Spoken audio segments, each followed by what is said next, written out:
Boa tarde, galera. Mais uma aula de filosofia. E como combinado, eu vou estar agora apresentando para vocês o conteúdo da aula por vídeo, certo? Isso porque, como hoje eu fui tentar gravar e não consegui, eu vou colocar agora aqui o conteúdo da aula, tranquilo? Então, na aula de hoje a gente vai falar sobre a teoria do conhecimento para o Descartes, certo? E daí, portanto, a gente dá um salto. A gente viu até aqui, a gente tinha visto como se deu a filosofia, né? Como foi a origem da filosofia, quem foram os primeiros filósofos, daí a gente viu os pré-socráticos ou os filósofos da natureza. Depois a gente viu Sócrates, depois a gente viu Platão, depois a gente viu Aristóteles. E agora a gente dá um salto e vai para a modernidade filosófica, certo? E como representante da modernidade filosófica, a gente tem o René Descartes, certo? Que é um filósofo francês, certo? E a teoria do conhecimento por Descartes, para a gente entender a teoria do conhecimento do Descartes, a gente tem que iniciar, montar na nossa mente um panorama sobre como é uma teoria do conhecimento para um racionalista, certo? E como é uma teoria do conhecimento para um empirista. Porque daí fica mais fácil a gente comparando uma a outra, a gente entender o que é que esses filósofos eles vão estar falando, certo? Na aula de hoje eu vou falar sobre Descartes, que é um exemplo de filósofo racionalista, certo? E como racionalista, Descartes acreditava que o conhecimento tinha que ser proveniente da razão, certo? Os empiristas, por outro lado, diferente do Descartes e diferente dos racionalistas, eles vão acreditar que o conhecimento deve ser proveniente dos órgãos dos sentidos. Tranquilo? Certo, vamos lá. Descartes, ele desconfiava do conhecimento que era fornecido pelos órgãos dos sentidos pelas seguintes razões. E ele traz exemplos, certo? Que justificam essa desconfiança. No primeiro exemplo que o Descartes dá, ele diz o seguinte: sabe aqueles sonhos que a gente tem e a gente acredita que o sonho foi muito real quando a gente acorda, certo?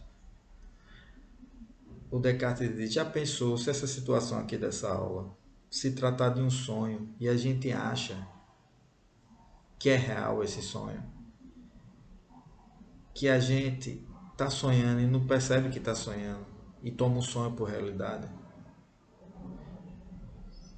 Daí a gente tem que desconfiar dos órgãos do sentido, daquilo que traz os órgãos do sentido. Outro exemplo que o Descartes dá, ele fala de uma pessoa que é doida, que é maluca, que é portadora de um transtorno mental, certo?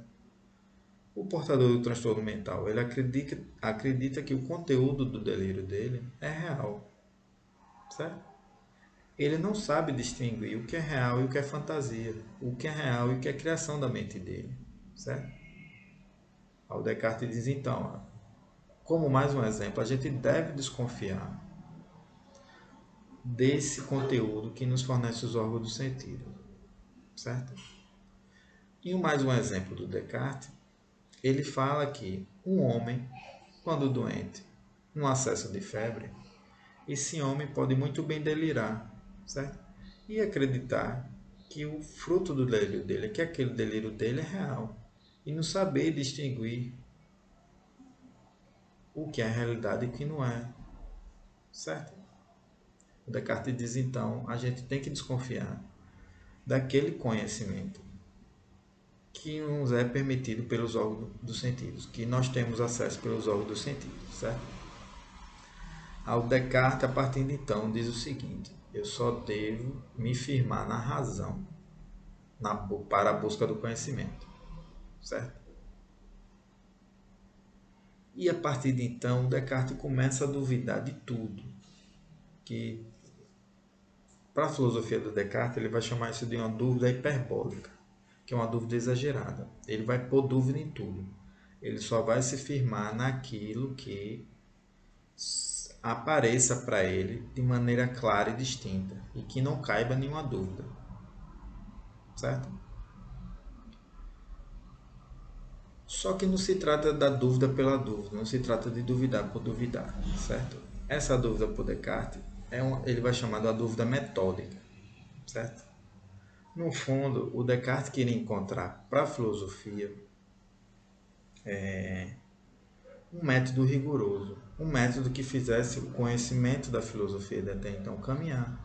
Porque o Descartes estava observando, tipo, a filosofia ela caminhava em volta a metafísicas, abstrações, e nada caminhava em termos de conhecimento, certo? O Descartes vai identificar que o problema da filosofia, certo, é procurar um método que seja rigoroso, em que faça o conhecimento da filosófico caminhar, certo? E daí, para esse método rigoroso do Descartes, ele vai estabelecer 4 regras básicas, certo? A primeira regra básica do Descartes é a regra da evidência, certo? Que ela diz o seguinte: o Descartes, a filosofia só deve aceitar algo como verdadeiro, desde que seja absolutamente evidente por sua clareza e distinção, certo? Aí, as ideias claras e distintas, ela aparecem na nossa mente, independente da percepção dos órgãos dos sentidos, certo? Pronto. Um exemplo que o Descartes dá e o que ele encontrou, a primeira ideia clara e distinta que o Descartes encontra é o do código cartesiano, certo? É o que leva, desse eu pensante. É o que leva àquela famosa frase do Descartes, do penso logo existo, certo? O Descartes chega a essa primeira verdade clara e distinta depois de duvidar de tudo. E ele começa a pensar, ele diz, não, se tem um pensamento que duvida, né? Se eu que estou pensando, eu duvido de alguma coisa, a primeira verdade que eu encontro agora é que esse eu que estou pensando, que eu existo. Então, eu penso e logo existo. Estão entendendo? Essa é a primeira verdade clara e distinta que que o Descartes encontra, certo? E daí o Descartes chega à conclusão de que, se eu encontrar essa primeira verdade clara e distinta, eu posso encontrar outras, certo? E daí ele segue a sua investigação. Como exemplo, só para vocês entenderem, de um conhecimento que independe da experiência e que caminha e que é muito exato e rigoroso, é o conhecimento das ciências matemáticas. Daí a gente tem que entender como ciências matemáticas a, a aritmética, a geometria, certo? Que são conhecimentos que caminham muito bem, certo? Num passo seguro, né? E que independem da experiência, certo? A gente não precisa ver os números na experiência, a gente não precisa encontrar os números na rua para as ciências matemáticas caminhar, certo? Pronto. Eu gosto de andar de bicicleta, certo? E às vezes vou dar umas pedaladas por aí. Quando eu vou pedalar, eu não encontro o número 8 andando de skate, ou vejo o número 9 andando de bicicleta, certo? Ou vejo o número 10 surfando, ou vejo o número 11 dirigindo Uber. Vocês estão entendendo?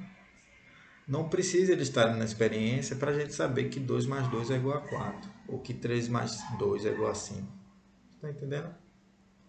Então, o conhecimento da ciência produzido pelas ciências matemáticas é um exemplo de conhecimento que independe da experiência e que faz com que a ciência avance. Certo? Pronto. Voltando para o método cartesiano, o Descartes propõe um método que deve seguir 4 regras básicas. Tranquilo? A primeira regra é a regra da evidência, certo? Que é essa primeira que eu falei. Que a gente só deve aceitar algo como verdadeiro desde que seja absolutamente evidente por sua clareza e distinção. Tranquilo? E daí, só mais uma vez, como aquela primeira verdade que o Descartes achou, ou do código, desse eu pensante, o do penso logo existe. Certo? Beleza. A segunda regra é a regra da análise, certo? E o Descartes fala sobre a regra da análise que a gente deve dividir as dificuldades encontradas em tantas partes forem necessárias para a gente resolver melhor, certo? Tipo, vocês, assim, eu sei que vocês estão no primeiro ano, certo? E daí, vocês vão ver isso bem mais na frente. Quando vocês se tratarem, estiverem na academia, quem for, sei lá, para academia ou alguma coisa assim, quando vocês forem fazer pesquisa, que esse método cartesiano a gente dá para entender nas etapas da pesquisa. E como a pesquisa é montada, como a gente formula um problema, como a gente vê as variantes desse problema, certo? Como a gente testa as hipóteses, certo? Precisa de um método. E se a gente respeitar esse passo a passo, esse método, a nossa pesquisa sairá, assim, chegará a resultado favorável. Tranquilo? Pronto. A terceira regra do Descartes é a regra da síntese, certo? Que a gente precisa reordenar o nosso raciocínio e seguir dos problemas mais simples para os mais complexos, certo? E a quarta regra do Descartes é a regra da enumeração, certo? Que a gente, depois que a gente separa as partes do problema, a gente divide, a gente caminha dos mais simples para os mais complexos. A gente precisa ver se nada ficou de fora, porque senão o nosso conhecimento, a solução que a gente vai encontrar vai estar errada. Tranquilo? Certo. Hoje foi essa aula de apresentação para vocês do como que o Descartes propõe sua teoria do conhecimento, certo? Eu ainda vou dar para vocês mais uma aula, certo? Agora vocês vão ter a avaliação bimestral e a recuperação paralela, certo? Numa sequência aí. E vou tratar para vocês na última aula sobre o David Hume, certo? Que aí vocês vão ver como David Hume, e daí como o empirismo, certo? Ele contrapõe as ideias do racionalista, certo? As ideias de uma teoria do conhecimento, que a gente pode dizer que se encaixa no racionalismo, certo? E daí para o David Hume, só para degustação, né? Diferente do Descartes, o Hume vai dizer que o conhecimento tem que ser proveniente da experiência. O David Hume diz que aquela ideia do Descartes lá de verdades inatas da razão, de um conhecimento somente a partir da razão, ele disse que não tem nenhum conhecimento, certo? Em que, de maneira inata, o David Hume diz, certo? O David Hume diz que enquanto Descartes ele encontra ele apresenta, né, conhecimento das ciências matemáticas como exemplo, certo? O David Hume vai falar que o conhecimento das ciências matemáticas se tratam de relações de ideias, certo? E são relações de ideias que se resolvem apenas por ideias, tá entendendo? Por demonstração, certo? E daí quando eu coloco lá 3 mais 2 é igual a 5, só por isso já resolve a questão. Aí o David Hume vai falar que os conhecimentos se baseiam na experiência, certo? E daí ele traz o exemplo lá do Adão, que eu vou falar para vocês. E na próxima aula a gente retoma e eu apresento como um todo a teoria do Hume, certo? O David Hume vai trazer o seguinte exemplo, daí que mostra como a gente tem que desconfiar dessas verdades inatas da razão, certo? Da busca do conhecimento apenas pela razão, certo? Aí o Hume vai falar o seguinte, você imagine Adão, de Adão e Eva, certo? O primeiro homem do mundo, tranquilo? E Adão está sentado na frente de uma lagoa, certo? Uma água cristalina, tem uns patinhos nadando no meio da lagoa, certo? E chega um dia que Adão decide, ele nunca tinha entrado na lagoa antes, certo? Chega um dia, Hume vê os patinhos lá no meio da lagoa e diz, não, eu quero entrar na lagoa e quero ir pegar aquele patinho que está ali no meio da lagoa, certo? Adão se levanta e começa a caminhar até chegar lá no meio da lagoa do patinho. Chegando lá, pô, morre afogado, certo? Aí o Hume vai dizer o seguinte, Adão, sem o auxílio da experiência, certo? sem entrar na lagoa, ele nunca ia imaginar, apenas por meio da razão, que se ele entrasse na lagoa, ele ia morrer afogado. Tá entendendo? Os juízos se baseiam em causa e efeito, diz o Hume, certo? Adão não tinha, a partir do efeito, que é o morrer afogado, como adivinhar qual seria a causa, se ele não experimentasse, sem o auxílio da experiência. Está entendendo? Por isso que o Hume contrapõe essa ideia do racionalismo e daí essa ideia do Descartes, da verdade inata da razão. Tranquilo, galerinha? Então é isso. Eu vou estar postando esse vídeo para vocês, certo? Boa tarde, boa semana. Valeu.